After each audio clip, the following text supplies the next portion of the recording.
May mga lihim sa kasaysayan na ngayon lang malalantad. Dito sa channel na ito, masasaksihan mo ang mga katotohanang hindi itinuro sa paaralan. Buksan ang isipan at puso, halina't panoorin natin ang video ng Mensahero ng Silangan.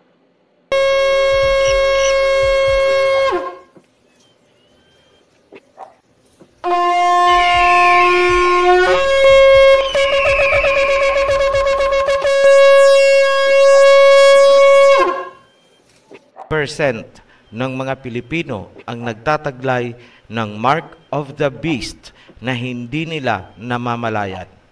Ibig sabihin, humigit kumulang 95 million ang may Mark of the Beast na sinasabi sa Book of Revelation.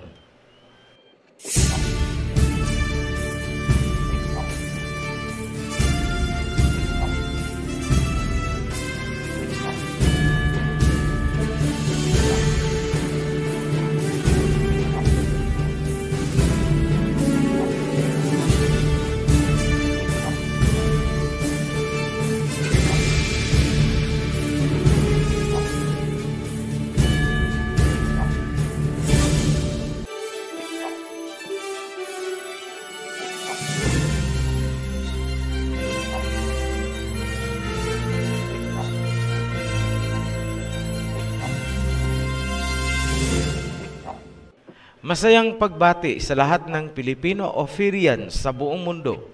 Ito na ang pinaka-ultimatum ng aming mga babala para sa inyong mga patuloy na bumabatikos, kumukutya at kumakalaban sa katotohanan ng aming inilalahad. Sana kahit sa huling pagkakataon, muli niyong buksan ang inyong mga kaisipan at unawain ang aming mga inihahayag. Itabi niyo muna ang anumang doktrina at unawaing mabuti itong tungkol sa Mark of the Beast. Mahigit 95% ng mga Pilipino ang hindi nag-aalam na taglay pala nila ang Mark of the Beast na sinasabi sa Revelation 13. Ibig sabihin, 95 out of every 100 Filipinos ang nagtataglay ng Mark of the Beast. Ang kasalukuyang populasyon ng Pilipinas ay mahigit 100 million. Lumalabas na hindi bababa sa 95 million ang markado na ng hayop na sinasabi sa Revelation 13. Sa kabila ng samot-saring pinagdadaanan ng Ophirian Heritage Conservatory, kami ay labis pa ring nagagalak dahil may mga taong patuloy na nagsisiyasat ng katotohanan. Sa kabilang dako naman, nakakalungkot ding isipin na maraming tao ang napadpad sa iba't ibang sekta, grupo at relihiyon na itinanim dito ng mga dayuhan at patuloy na pinalalago ng mga nabubulagang tagapagturo. Kung uusisain natin ang kanilang mga itinuturo tungkol sa Mark of the Beast, mapapansin nyo na may kanya-kanya silang mga teorya at haka-haka tulad ng mga sumusunod. These are the misconceptions. Number 1, ang Pope daw ang beast. Number 2, microchip and barcodes daw ang Mark of the Beast. And number 3, bakuna daw ang Mark of the Beast. Lahat po yan ay taliwas at napakalayo sa katotohanan nasa kasulatan. Far from the truth. Dekada-dekada na ang usaping ito, ngunit hanggang ngayon, hindi pa rin nabibigyan ng linaw. Bakit? Kasi, unang-una, may malaking problema sa translation ng Revelation 13, verse 18. Pangalawa, ang tunay na kahulugan ng Mark of the Beast ay hindi po matatagpuan sa Book of Revelation, kundi nasa Genesis. Huwag kalilimutan na ang katapusan ay itinakda sa simula pa lang. Isaiah chapter 46, verse 10. I make known the end from the beginning, from ancient times, what is still to come.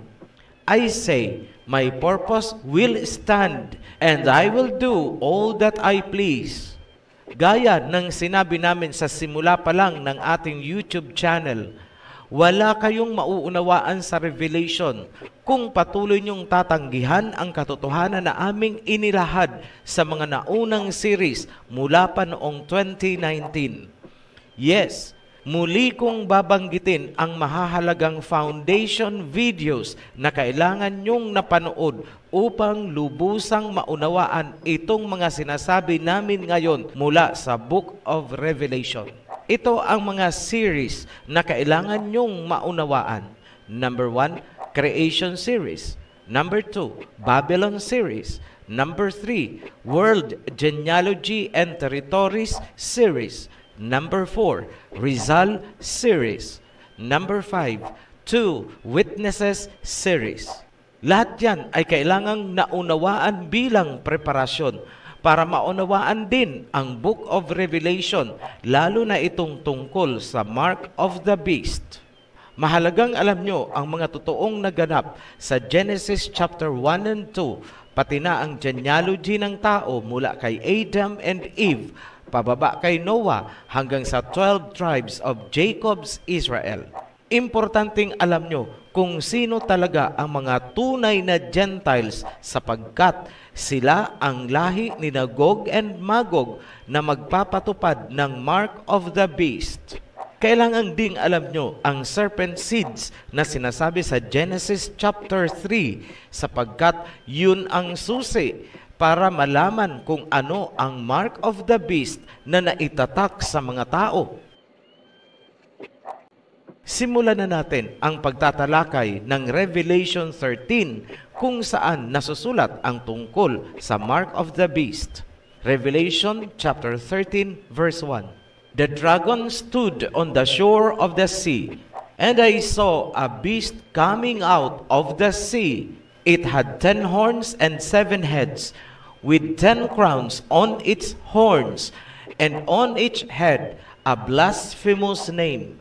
Inilarawan ang dragon na nakatayo sa dalampasigan, at may lumabas na beast or hayop mula sa dagat.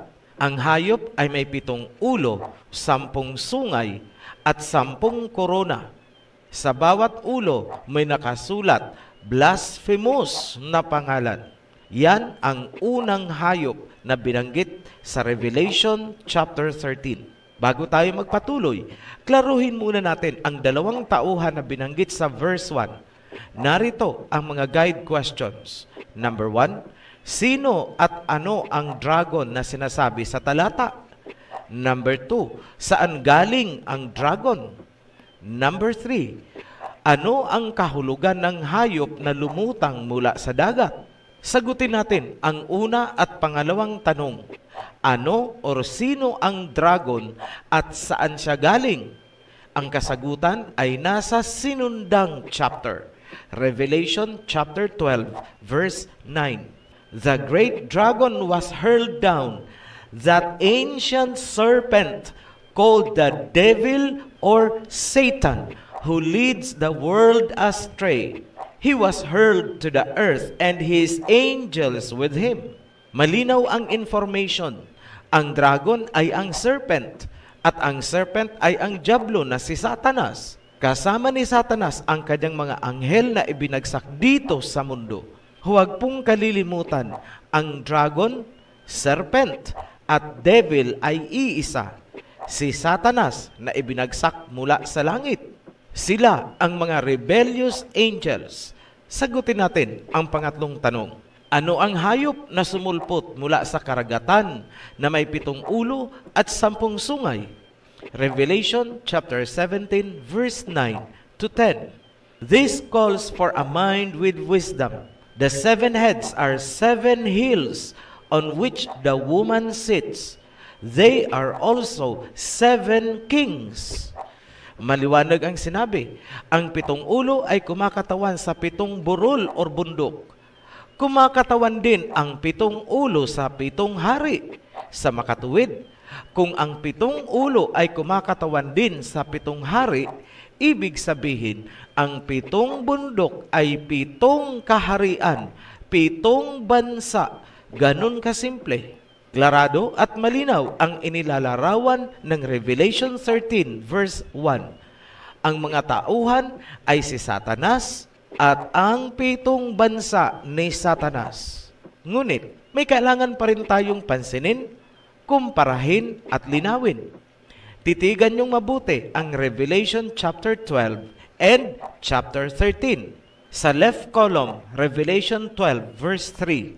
Then another sign appeared in heaven, an enormous red dragon with 7 heads and 10 horns and 7 crowns on its heads. Its tail swept a third of the stars out of the sky and flung them to the earth. Ikumpara natin sa Revelation 13:1. The dragon stood on the shore of the sea, and I saw a beast coming out of the sea.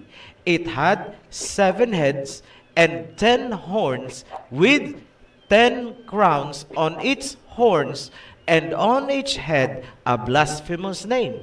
Sa chapter 12 ng Revelation, ang may 7 heads, 10 horns, and 7 crowns ay ang dragon. Ngunit, pagdating sa chapter 13, ang 7 heads, 10 horns, at 7 crowns ay nalipat sa beast or hayop, at ang korona ay nadagdagan pa ng 3. Paano napunta sa hayop ang heads, horns, and crowns? Ang paliwanag ay makikita nyo sa chapter 13, verse 2. The beast I saw resembled a leopard, but had feet like those of a bear, and a mouth like that of a lion. The dragon gave the beast his power and his throne and great authority. Ibinigay ng dragon or ni Satanas ang kanyang authority o kapangyarihan sa hayop. Yan ang dahilan kung kaya ang nakitang hayop na lumutang sa dagat ay may 7 ulo, 10 sungay at 10 korona. Nangangahulugan lamang na ipinasa ni Satanas or ng dragon ang kanyang kapangyarihan sa 7 bansa or civilization. Yan ang dominion ni Satanas.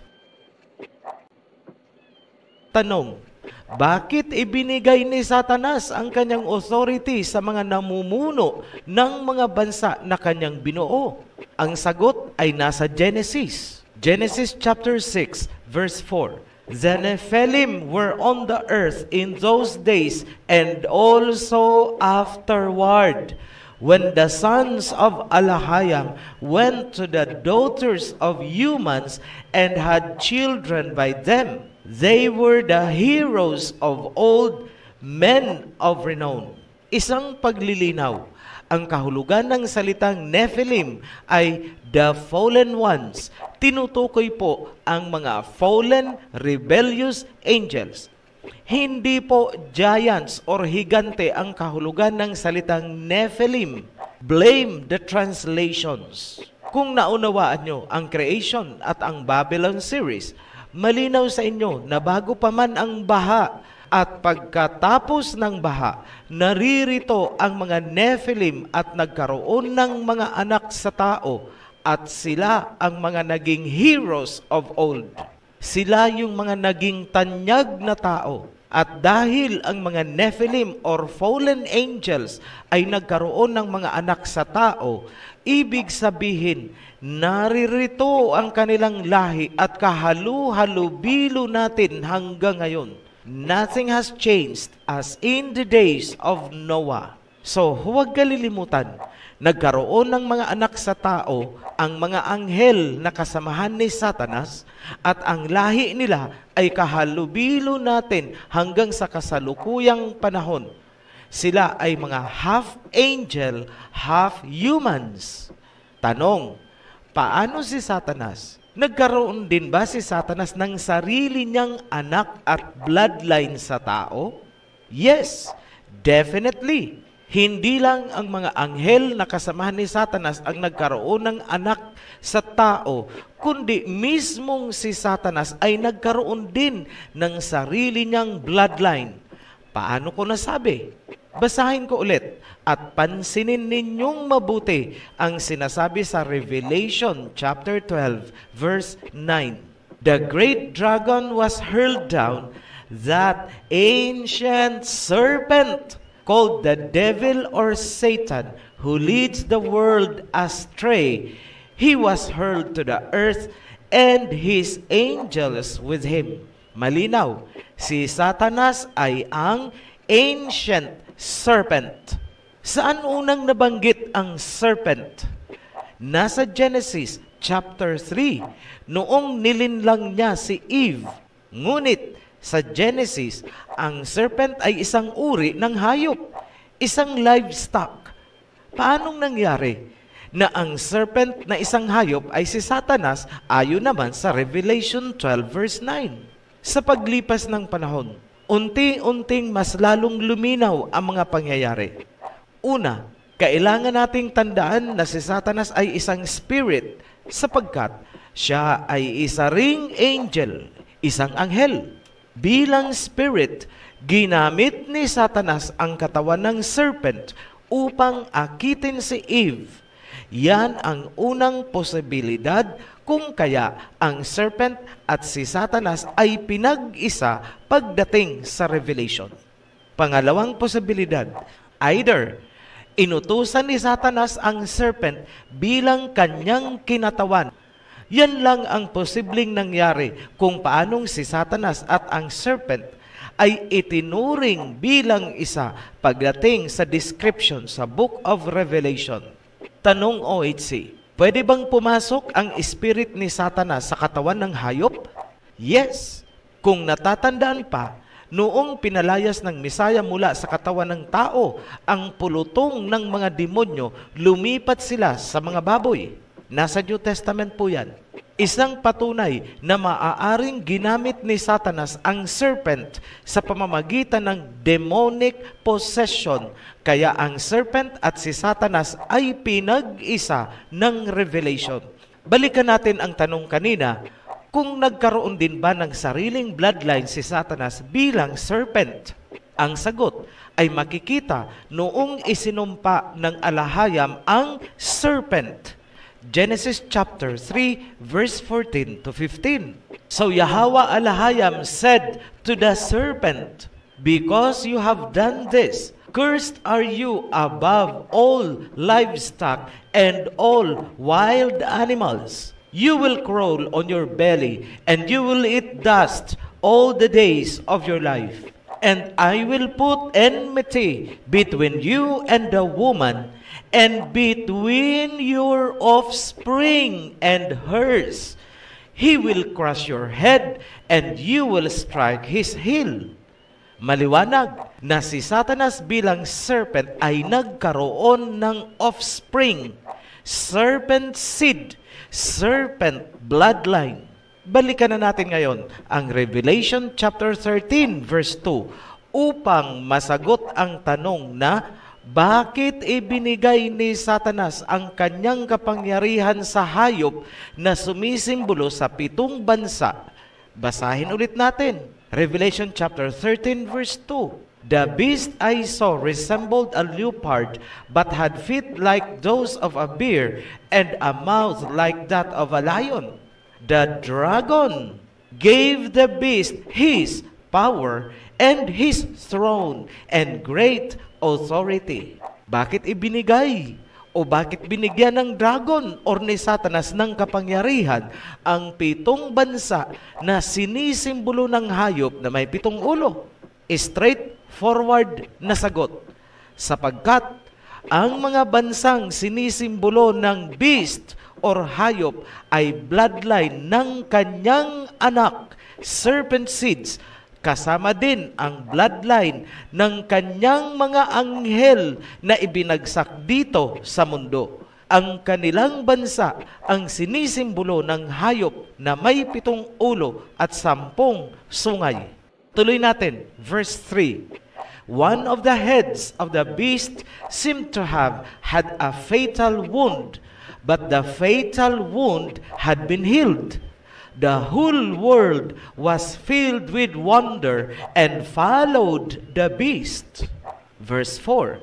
People worshipped the dragon because he had given authority to the beast, and they also worshipped the beast and asked, who is like the beast?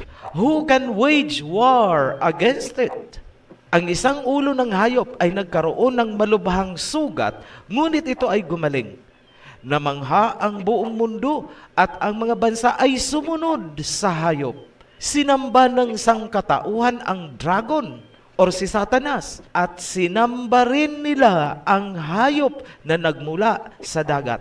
At kanilang sinabi, sino ang makakatalo sa hayop sa digmaan? Ayan, inilarawan ng Revelation ang geopolitical at military alliance nitong 7 superpower nations ni Satanas. The Empire of Satan. Yan ang unang hayop na inilalarawan ng Revelation 13. Dumako tayo sa pangalawang beast or hayop. Revelation 13 verse 11. Then I saw a second beast coming out of the earth. It had 2 horns like a lamb, but it spoke like a dragon. It exercised all the authority of the first beast on its behalf, and made the earth and its inhabitants worship the first beast whose fatal wound had been healed. Ang pangalawang beast or hayop na sumibol ay nagmumula sa lupa o kapatagan. Ito ay parang maamong tupa, ngunit kapag nagsalita ay parang dragon. So alam natin ang pinakakahulugan ng dragon, si Satanas. Bakit inilarawan na anyong tupa? Sapagkat ang hayop na ito ay nagbabanal-banalan at nagkukunwaring advocate ng kapayapaan. Bukang bibig ay kapayapaan para sa mundo, pero sa likod nito ay inuudyukan ang mga bansa na digmain ang ibang bansa o karatig bansa. Bakit ganon ang gawain nitong pangalawang hayop? Sapagkat taglay nitong pangalawang hayop ang kapangyarihan ng naunang hayop na kumakatawan sa 7 bansa o sibilisasyon na itinatag ni Satanas. Ano ang nakatakdang gagawin nitong pangalawang hayop? Sa pamamagitan ng pagbabanal-banalan, ipapasamba niya ang unang hayop na may 7 ulo at 10 sungay. Hihimukin niya ang mga bansa na manikluhod at magpasakop doon sa unang hayop na may 7 ulo na umahon mula sa dagat. Ipinapakita ngayon ng Book of Revelation ang interplay or ugnayan ng religion and world geopolitics. Ituloy natin ang papel nitong pangalawang hayop. Verse 13, and it performed great signs, even causing fire to come down from heaven to the earth in full view of the people. Because of the signs, it was given power to perform on behalf of the beast. It deceived inhabitants of the earth. It ordered them to set an image in honor of the beast who was wounded by the sword and yet lived. Ang pangalawang hayop ay magpapamalas ng mga kamangha-manghang mga bagay tulad ng pagpapababa ng apoy mula sa kalangitan, kung kaya magagawa niyang linlangin ang sangkatauhan.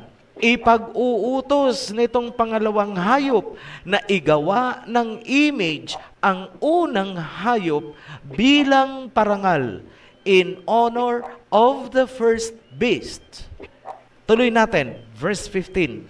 The second beast was given power to give breath to the image of the first beast, so that the image could speak and cause all who refused to worship the image to be killed. Pag-uusapan muna natin ang image na ipapagawa nitong pangalawang hayop para sa unang hayop. Sa Bible, kapag sinabing image, ito ay isang inukit na imahe. Sa madaling salita, rebulto. Pwedeng gawa sa kahoy, bato, at semento. Katulad sa mga nakikita niyong mga rebulto na niluluhuran, pinapasan, ipinuprosesyon, at sinasamba ng maraming tao sa mundo. Ngunit, may malaking kaibahan itong rebulto na ipapagawa ng pangalawang hayop sapagkat Ang imahe na ipapagawa ay nakakapagsalita, nakakagalaw, may boses. Ang ibig pong sabihin, voice of authority, katulad ng isang maimpluwensyang tao. In short, ang image na ito ay magkakaroon ng kakayahang impluwensyahan at manduhan ang mga tao. May kakayahang sumagot kapag kinausap mo. May angking katalinuhan. Kaya niyang i-recite kahit ang buong Biblia. At kaya niyang sagutin ang mga komplikadong katanungan na ikakamangha ng sanlibutan. Sa kasalukuyang ginagawa namin itong video, nakikita ng OHC ang patuloy na pag-evolve ng prototype para sa imahe. Isang robot na parang tunay na tao at may super artificial intelligence. Pinangalanan siyang Sophia, meaning wisdom. Tuloy natin. Ano nga ulit ang sinabi ng Revelation 13 verse 15? The second beast was given power to give breath to the image of the first beast so that the image could speak. Si Sophia, the robot, ay nakakagalaw at nakakapagsalita. Maaari mo siyang tanungin tungkol sa mga komplikadong bagay-bagay. And take note, habang tumatagal, si Sophia ay tumatalino ng tumatalino sapagkat may kakayahan siyang matuto mula sa anumang kanyang naririnig at nakikita sa paligid. Nakakabahala po ang ginawang pagtanggap ng tao dito kay Sophia Robot. Maging ang mga nasa matataas na antas ng lipunan at matatalino ay namangha kay Sophia. Kahit saan pumunta, siya ay hinahangaan at pinapalakpakan ng mga tao. Celebrity, public figure. Dahil dito, kahit ang United Nations ay namangha. October 2017, si Sophia ay binigyan ng citizenship ng Saudi Arabia. The first step to personhood para maging tao, magkaroon ng persona at magkaroon ng karapatan ang isang imaheng robot. November 2017, si Sophia ay binigyan ng United Nations ng titulo bilang kauna-unahang champion sa pagpapatupad ng United Nations Development Programs for the Asia Pacific. Take note, United Nations ang nag-recognize. Si Sophia ay kabahagi na ngayon ng United Nations bilang isa sa mga key persons sa pagpaplano para ma-achieve ang United Nations Sustainable Development Goals. Watch out! Si Sophia Robot ay isa ng influential public figure na kinikilala maging ng United Nations. That rings a bell. We are fast approaching sa direksyon na sinasabi ng Revelation 13. January 2018, si Sophia ay na-upgrade at nagkaroon ng gumaganang paa at legs upang makalakad na parang tao. Ang kanyang balat ay naging parang totoo at nagagawa niya ng mag-smile habang nakikipag-usap at iba pang facial expressions. Very human. Sa kasalukuyang ginagawa itong video, March 2021. Saan ang direksyon na tinutumbok ng sangkatauhan? Where do we go from here? Huwag kayong magugulat kung dumating ang panahon na luluhuran ng mga tao ang isang robot Messiah. Ulitin ko, huwag kayong magugulat kung ang mga tao ay luluhod sa harap ng robot na Messiah. Bakit ko nasabi? Simple lang.